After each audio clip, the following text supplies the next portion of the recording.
God confidence is knowing that you can when they say you can't. God confidence is knowing that a way will be made for you when it looks like you can't. And God confidence is knowing that you won't ever be forsaken, that He will always answer you, that He won't ever leave you. That is God confidence.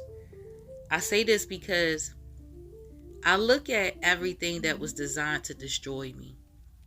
And I look at how easily I could have just decided to give up, and I didn't. And when I didn't have money, the Lord provided. When I didn't have food, the Lord provided. When I didn't have a way to get anywhere, the Lord provided.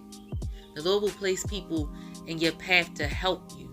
It'll be sometimes the least people you expect. But you can't focus on those who refuse to help you, because they will get theirs. You can't worry about that. I spent a lot of time worrying about who wasn't helping me at one point, that I was driving myself nuts. So this is why I tell you not to do that. Because a lot of times people that we be thinking for us and love us and care about us, one minute it might seem that way, and then one day they might switch up. And you'll find out the truth about them, and it'll hurt. You'll be a little confused. You'll think it's you sometimes, but it ain't you. See, the problem is you were relying on others and not yourself. You were relying on them and not God. You were making them your idol. The moment when you thought that you needed those people, that when you let go of those people, the Lord will send the right people. Because there are people who you may not even pay attention to, who will be willing to help if you open your mouth and if you look to God, so God can send those right people. But if you keep looking at the wrong people and expecting those who don't like you and those who mean you no good to help you, stop expecting that. Now, there is a saying that the Lord will use your enemies to bless you, but allow the Lord to do that. You can't force your enemies to help you. You can't force certain people to do things they don't want to do. You know, like you said, God gives them free will. And just because somebody ain't helping you, don't make them a bad person either. Maybe they're being told not to help you too. So at the end of the day, put your faith and trust in God for the things that you need, because He always know what you need before you do. You can find this in I think was this Matthew chapter 6.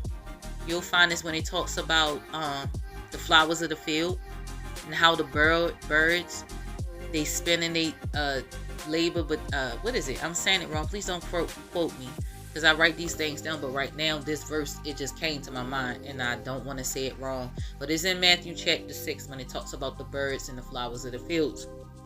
And in that parable, basically the Lord is saying that they don't worry about what they're going to eat, where their clothes come from. Pagans worry about these things.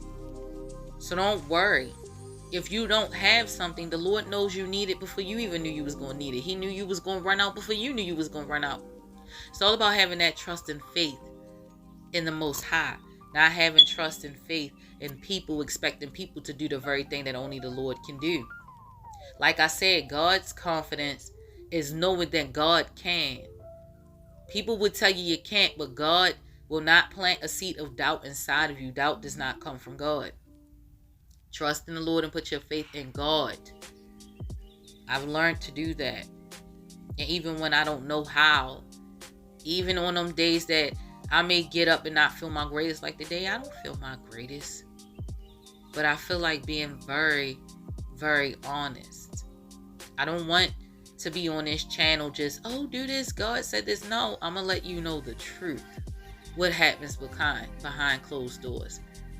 I will let you know stories about myself if letting my stories out is going to help somebody. I don't share these stories just to make you listen. I can care less who's being engaged at this point. Because if you really want to heal, you'll listen. And you'll learn from others' experience so that you won't make that same mistake. Or you may be going through the same thing, and it might be a little more encouraging knowing that you're not alone going through something like that. So I'll try to be as transparent as I can be, because I do have to keep some things just between me and the Lord. So have that God confidence. Don't allow people to tell you you can't. Don't let them plant seeds of doubt in you. You pluck up them seeds. You flush them down the toilet. Do whatever you gotta do to destroy those seeds of doubts. Know that you can with Lord. Peace and blessings, beautiful soul.